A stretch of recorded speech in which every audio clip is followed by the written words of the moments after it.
Why manifestation never worked for you. Manifestation never worked for you. And I want to tell you why. It's not because you did not want it badly enough. It's not because your vision board was missing a picture. In most cases, it's because you asked for something far too small. And because the belief running underneath the ask was pointing the other way the whole time. By the end of this video, you will know the loop that is actually running your life, how to hear what you truly believe, and what to do in the 10 seconds after an opportunity shows up. If you appreciate me making this type of video content, let me know by gently tapping that like. If you appreciate me making this type of content, let me know by gently tapping that like button. Let's dive in. All right, first up, stop asking for specifics. Almost every teacher in this space tells you to get precise. Name the number, name the house, name the person. I understand why that feels right. Precision feels like commitment. But when you name the exact outcome, you have also named the ceiling. You have told yourself that anything outside that description does not count. Think about something you badly wanted 10 years ago. Now, look at your life today. If any part of it is better than what you were picturing back then, it's almost certainly better in a way you could not have named at that time. A specific ask is built entirely out of what you already know about. And what you already know is a very small room. Here's what I say instead.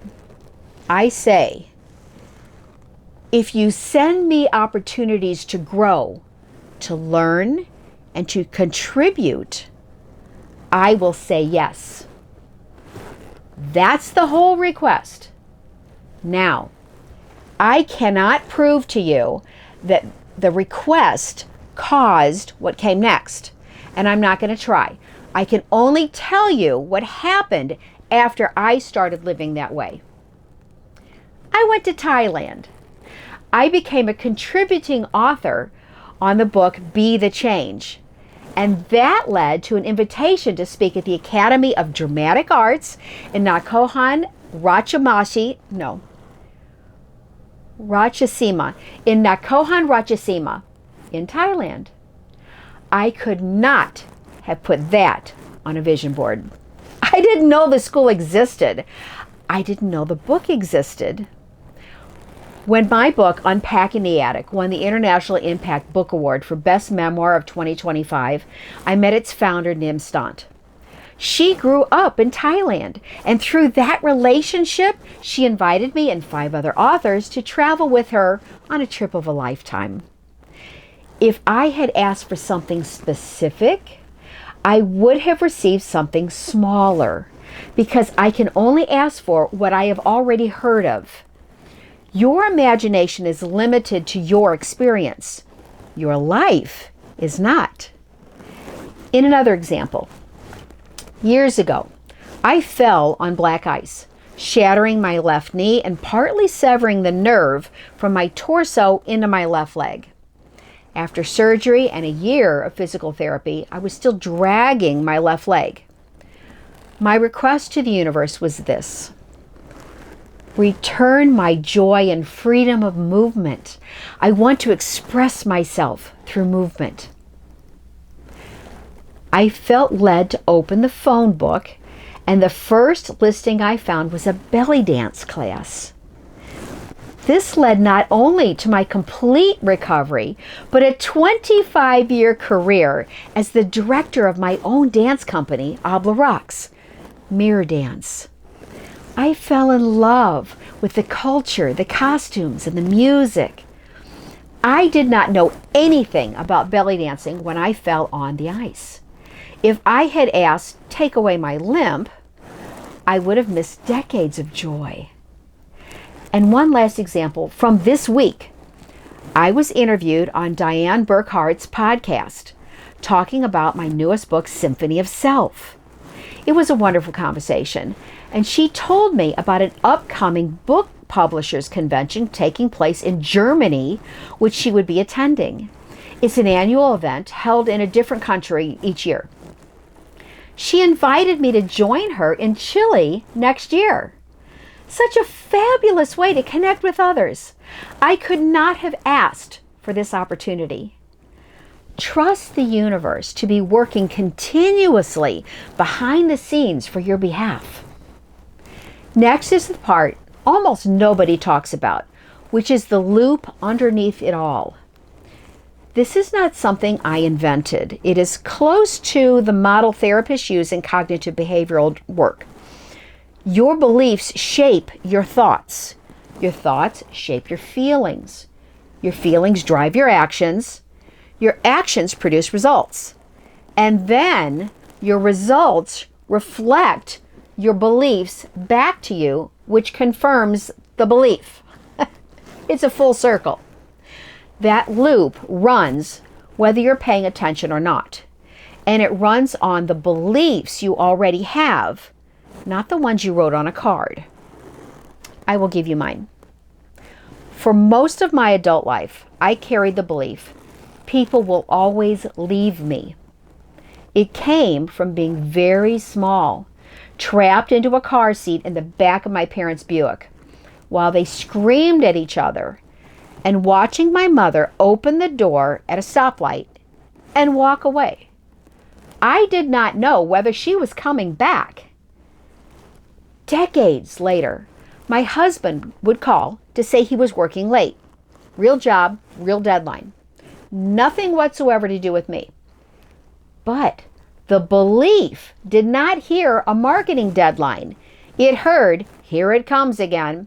And I would be tense and hurt by the time he walked in the door. My actions matched the belief instead of the situation. And the friction those actions created became my evidence that the belief was true. That is the loop closing on itself. Now, set a vision board on top of that. Write the word abundance on it. Say the affirmation out loud every morning. It will not move anything because the loop is not being driven by the sentence you say at 7 a.m. in the morning. It's being driven by the sentence you believed when you were 5 years old. You cannot manifest on top of an unexamined belief. You can only manifest from one. So, how do you find it? This brings me to the third thing. And it's uncomfortable because it requires silence. In music, a rest is not absence of sound. It is a measured space with its own timing and its own value, written into the score on purpose. Your beliefs live in that space. They will not surface while you're scrolling or planning or talking. Mine surfaced in meditation, and it took me years. You do not need years. You need honest questions. Ask yourself these 4 and write down the answers. 1, when you wake up, ask yourself these 4 and write the answers down. 1, when you wake up, before anything has happened, what emotion is already sitting there? 2, when something goes wrong, what is your first assumption? Is it, this is my fault? Or is it, I will figure this out? 3, when someone goes quiet on you, what do you decide they're thinking? 4, what do you keep telling yourself about what you deserve? Those answers are your key signature. They're the pattern repeating through every piece of music you write with your life.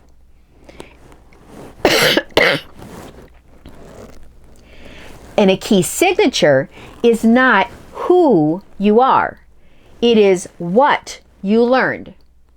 You can change it. but you cannot change what you refuse to hear. Quick break. If sitting in silence is difficult for you, I recorded a 5-minute guided meditation to get you started.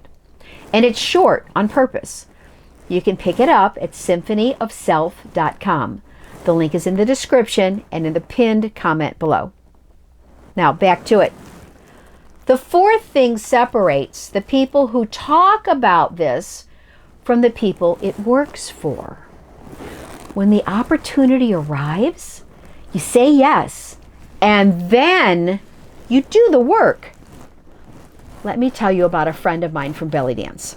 We studied together, and we were both invited into the performing company at the same time. Every time I was offered a show, I said yes. I moved piano students. I cleared evenings. I drove to extra rehearsals, weekends, weeknights. It didn't matter. Weeknights, weekends, it did not matter. She had a reason every time. Her son had a soccer game. She had a nail appointment. Her husband liked Friday dinners. All reasonable, all fine. Within a few weeks, the director stopped calling her. And one night in rehearsal, she got angry and said, "You never give me any jobs." I could not help myself. I said, "You turned down everyone that was offered." Trust is built by exchange. You say yes, you follow through, and more arrives. And you do not get to see how it connects. You never can looking forward.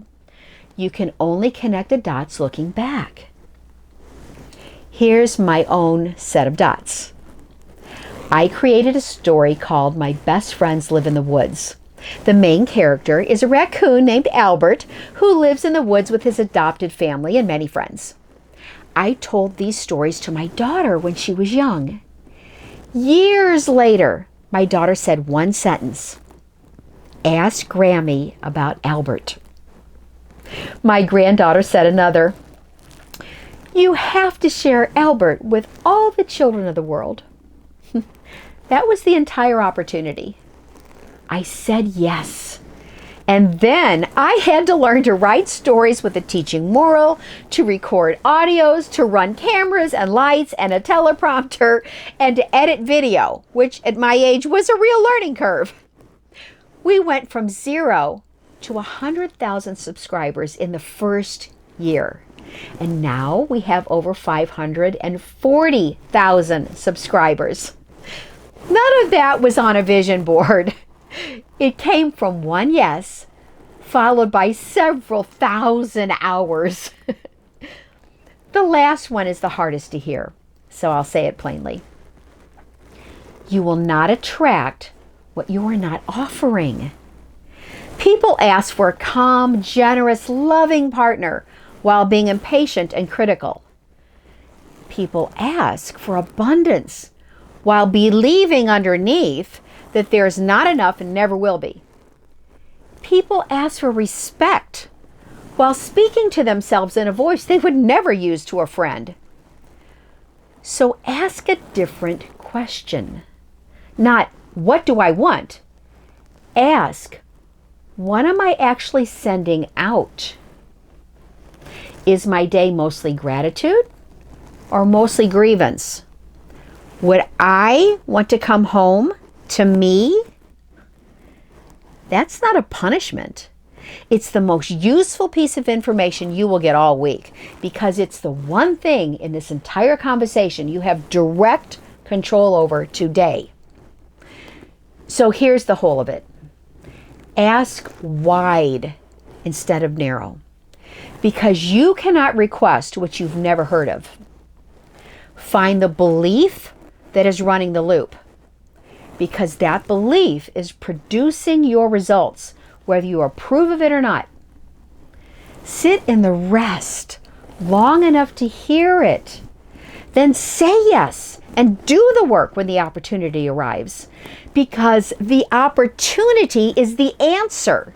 And most people are too busy to recognize it when it comes. You are the composer.